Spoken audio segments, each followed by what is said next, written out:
Good morning, heretics. I'm Patrick, and this is The Great Everything, your source for culture, philosophy, and other assorted nonsense on Anchor.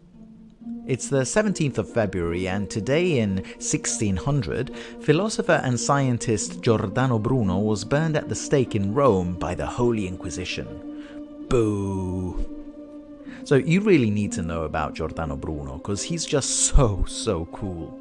He's one of those early intellectual heroes who stood up to the church. He was fearless in his beliefs, and he paid for it big time.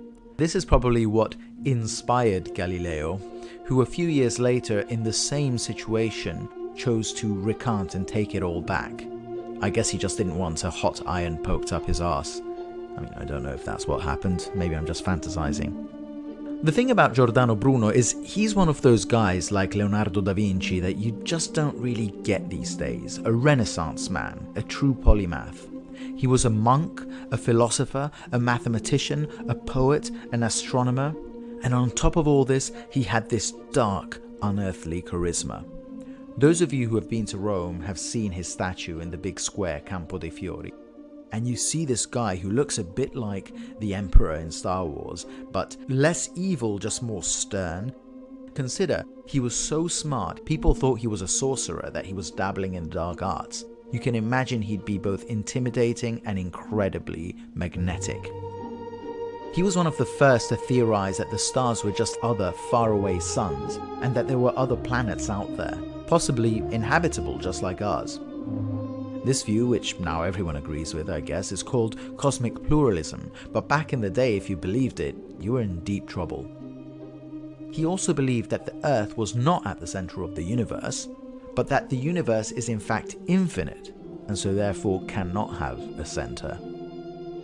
He spent his whole life moving to new cities, quickly establishing himself as a local celebrity because he was just so charismatic and smart and all the bigwigs wanted to be around him, and then either getting himself arrested or having to skip town in a hurry when he ended up attacking the views of some local bigshot.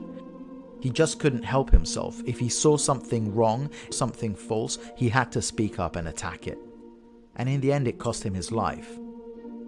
He was put on trial by the Inquisition in Rome with charges that included holding opinions contrary to the Catholic faith, the Trinity, Christ, incarnation, the virginity of Mary, I guess a lot of us have thoughts about that, and about transubstantiation, which is that idea in a Catholic liturgy where during Mass you might have seen guys eating a cracker and drinking wine, and that by the process of transubstantiation is literally taken to be the body and the blood of Christ.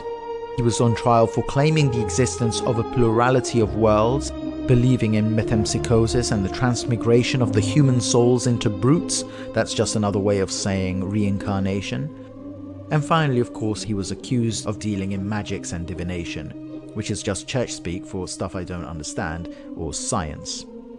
Bruno was sentenced to death as a heretic, and as his sentence was being read out, he said to them, "You pronounce this sentence with greater fear than I receive it with."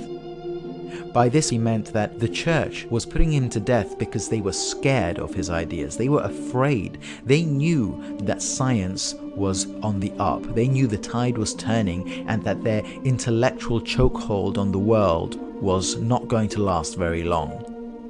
As they led Bruno to the stake, they held his tongue down with a clamp so that he couldn't speak his wicked words on the way to death. That's how much they feared him. And he was burned at the stake in Campo dei Fiori, and there's a statue standing there on the very spot he died on. An example to all of us that just because somebody in power denies the facts, we should never stop speaking the truth. Guys, I'm Patrick, and this has been Today In. What you've been listening to in the background is a piece from the beloved opera Madama Butterfly by Giacomo Puccini, which received its premiere today in 1904 in La Scala in Milan. Arrivederci.